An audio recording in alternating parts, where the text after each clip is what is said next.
Hey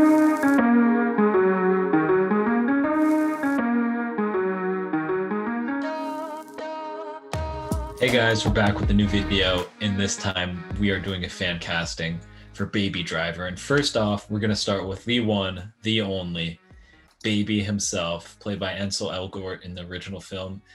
Nick, if we had to recast this whole film, who would you put in that role? This was honestly really tricky because I'll be honest, I first had Grant Gustin as my baby, but I was like, he's too old. He's too like not that he's 30 right now. That's not old at all, but older than what you need to be for a baby, which is like mid-20s. And baby has style. He's got like he's very silent, but he's very like attentive. I ultimately went with Mr. Jordan Fisher. You just saw Interesting. him on the Netflix film Work It last year. He's been on Broadway, Dear Evan Hansen, Hamilton. He's about to be on The Flash later this year. And this guy, I think, is just very good at being just charming without saying anything. It's in the presence, it's in the gravitas. It's just he can very effectively play um, the type of person that is like able to get in and out and is very like cool under pressure is I think the defining three words of baby. And I think Jordan Fisher has that confidence and that suave quality that you need from a getaway driver like baby. Interesting. That's a really good choice that I didn't even wasn't even close to being on my radar.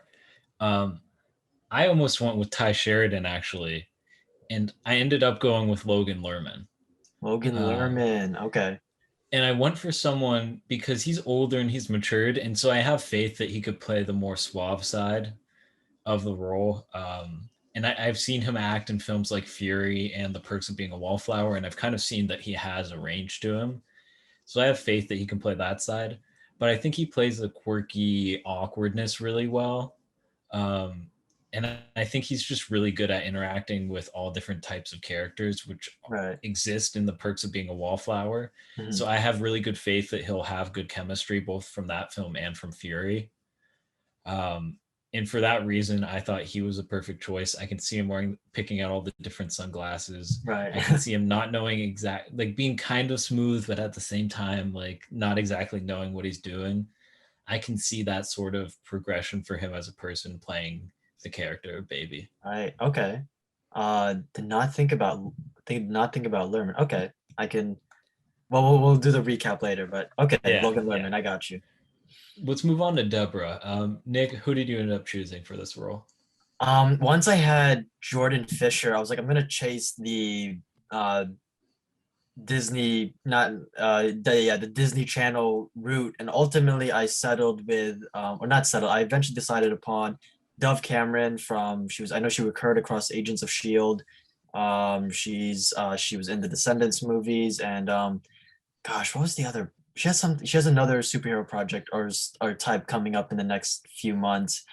But I think like for a role with Deborah, like she's the love interest, but she's also someone who like very much can like complement baby's style and sense of like just energy in general. I think Dove Cameron being, like Jordan Fisher is like she sings, she dances, she's a whole triple threat. I think she can have that like lyrical like back and forth between the two of them. And I know she can be a very like um just she can hold her own amidst like crazy circumstances, which like especially like in the third act when everything like bullets are flying, cars are getting thrown off railings, like she has that grounded quality still. So I think Dove Cameron for me is going to be my pick to pair up against Fisher.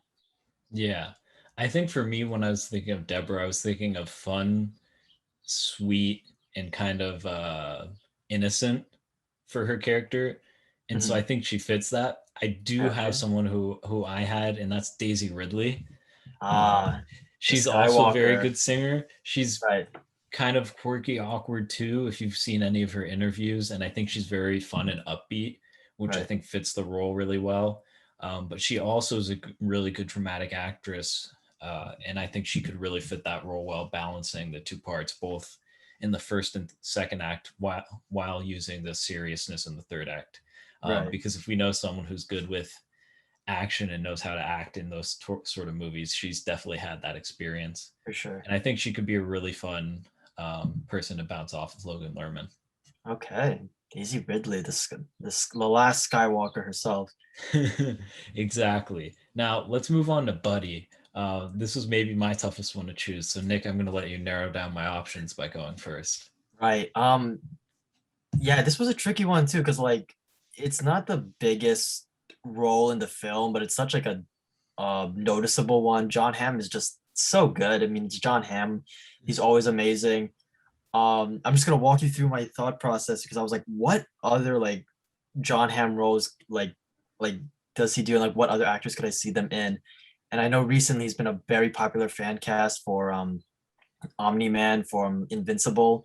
And I know I was fan casting Invincible at one point, and I was like, well, I'm just gonna pull from that initial thought process because I think there's a similar vibe between both characters. So, and the actor I chose ultimately for the role of Buddy, uh, you know him as the comedian. He was Batman's dad in BVS, and he is Negan. I chose Jeffrey Dean Morgan as our buddy because a bit older than I think like a bit older than Ham. I think I'm not sure age wise, but I think Morgan has the like sort of like weird like laid back quality that like it's not like laid back, but it's like a very intense like laid back, especially in the first half of the film where John Hamm is sort of close to baby, and then we know Jeffrey Dean Morgan can fly into like rageful like intense villain like no problem at all. Just look at Watchmen, look at Walking Dead. So and he just has the carries the seasoned criminal vibe. So I think ultimately Jeffrey Dean Morgan is my buddy to at the end of the day. Yeah, I needed someone, and I think he fits that. And I needed someone that was cool, calm, collected, but could flip a switch in a Right. moment. Um, and that left me with three choices, three of the biggest stars in Hollywood: Wahlberg, Affleck, and Bradley Cooper. I wanted a star for this Ooh, role. I okay. wanted someone who could really sell the Wait, movie. Ben Affleck, right? Or Yes, okay, yes. just wondering. And I thought Affleck's a little bit too physically intimidating. Mhm. I need someone who's not quite like as bulky as he is. Right. And Wahlberg, while I love him, I don't know how well he sells the third act. Right. Okay. So I went with Bradley Cooper, who there's just he has so much range to him. If you've seen anything from The Hangover to A Star Is Born to Silver Lining Playbook, Right. he can play kind of wacky. He can play super serious, sad, emotional, and he can play the hilarious, like the comedy, and he has really good comedic timing, which is important in this Yeah. film. Um, Even in like dramatic scenes, there's comedic ways in which stuff plays out, and I think he could really fit that well. And he goes when Mhm. he goes crazy. If you've seen him in any of his voice acting roles in the Yeah. booth, like you can see how angry He he really can gets really into get, it. and he Mhm. does a really great job emoting it, especially on his face and just through his physicality. So I think he'd be perfect for that role. Okay. Got you. Got you. Let's move on to Doc, played by that guy. Um, but let's get into who we had for Doc, who was played by Kevin Spacey, recasting. Right. Um, You want me to go yeah, go first? ahead. All right. I honestly, he was the first one I actually casted, ironically enough. I initially had Mark Strong from Shazam, Kingsman, but I was like, something's like, I don't know if he's the right pick. As much as I like, no, Mark Strong's a phenomenal actor, but I was like, I don't know if that he's the as close as I can get to him, as I can get to like the perfect Doc replacement. So I was going through Letterbox, and then I stumbled upon El Camino, the Breaking Bad movie from 2019. And I was like, wait, here it is. This is it. I ultimately went with Bryan Cranston, Walter White himself. Trying to think whatever Zordon from the 2017 Power Rangers film. I think Bryan Cranston is more than capable. I mean, his most famous role is already like a ruthless gangster who's like super intimidating, even though he may not be like a physically imposing person. Um, I think his just like voice, like just sort of like very like I think he would fit just the role of Doc so well. He has the intensity, has the sort of confidence, especially like if you watch later season of Breaking Bad or even like Argo. Like Argo is Mhm. another great role, I think, great performance from him. He is he is an effective leader, criminal, someone who can like just barge into the room and you're like, yeah, he's the boss. And he's yeah, for me he's Doc. That's a really good pick. I don't know how you thought of some pick like that. I would have never thought of the same thing, but I went with Lawrence Fishburne for this role.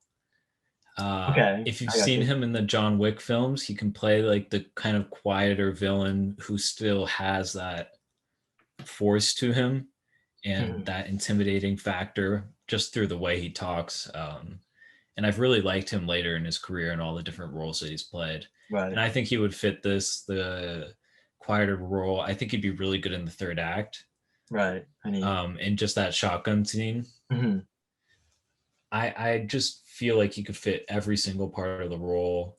Um, I could buy him laying out the land, his control, him having control over baby. Yeah, I for can sure. see all that stuff from the way Fishburne acts, and just the way his inflection of voice just really fits the role of Doc for Yeah, me. I got you. Wait, just to recap so far, just to have it all down for later. Your baby was Logan Lerman, Lerman, I your got Lerman, Daisy Rid- Ridley, Ridley, Bradley Cooper, Cooper for Buddy, and then Bryan Fishburne. Cranston. Or sorry, Fishburne. You had Bryan Cranston. Yeah, Fishburne for Doc. Okay. Yeah. Do you need mine or We'll do that okay? after we're gonna do bats. So Yeah, let's do bats real to quick finish it and then off. we'll go through. So for bats, I'm gonna go first on this one Okay. because I gotta make sure I get my guy. All right, go And for it. Anthony Mackie. Okay. He's my choice for bats. I like the energy he brings. If you see him in interviews, he can bring that like fun, loose, Yeah. kind of fun energy to it. And I think he could really match that. If you've seen any of the like more indie films that he does Mhm. indie action movies. He did. Right. I've seen a few of his where I think he could really fit this over the top personality in the role, and then the super serious ending that ends in such comedic fashion. I Right. think he could really match both of those. Right. You know, it was only a matter of time till we both ended up on the same person.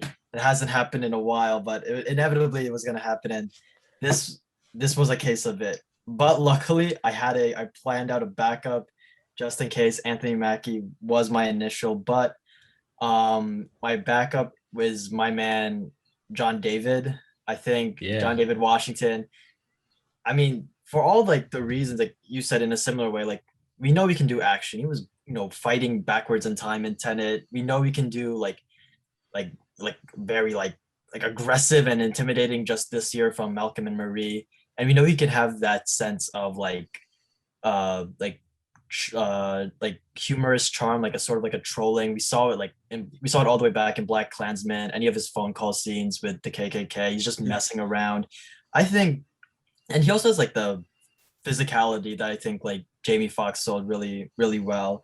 So John David Washington, I can just picture him delivering that like restaurant monologue he has when he's like talking Yeah. to John, and he's like roasting everyone. He's like John David Washington could sell that so well, and I think if it wasn't going to be Anthony Mackie, I think he'd be a perfect follow up. Yeah. So that wraps up our picks from the first five. Let's go into our final. So, Nick, do you want to give me quickly Yeah, who your five were again? yeah. Fisher for Baby, Jordan Fisher, Dove Yeah. Cameron for Deborah, uh, Jeffrey Dean Morgan for Buddy, Cranston for Doc, excuse me, and And then John David for Bats. awesome. And then you just need my last one, which was Anthony Mackie. Yeah. So I'm going to break down yours first. Okay. Jordan Fisher, I think, I was kind of jealous that you picked Jordan Fisher. I hadn't thought about him, but when you said it, he completely fit. Right. He I does got you. have that suaveness so I was really jealous. I think that's a perfect, pretty perfect pick. Though I'm gonna stand by my Lerman pick. I think that's a Yeah. pretty perfect pick. Dove Mhm. Cameron, I just don't know enough. I haven't seen her in enough roles that Got I you. can be confident about it. Got So you. that's kind of a pass for me. Mhm. Dean Morgan, he fits well. I don't know. There's something about him that maybe it's in the roles he feels almost too big. I don't know. Okay. There's something I that got feels you. like he's very intimidating, but it's Right. not necessarily from his like physical statue. It's Okay. from like his physicality more from is what Mhm. I thought. So Okay. I like it, but I don't quite love it. Okay. Cranston, I'm not gonna lie.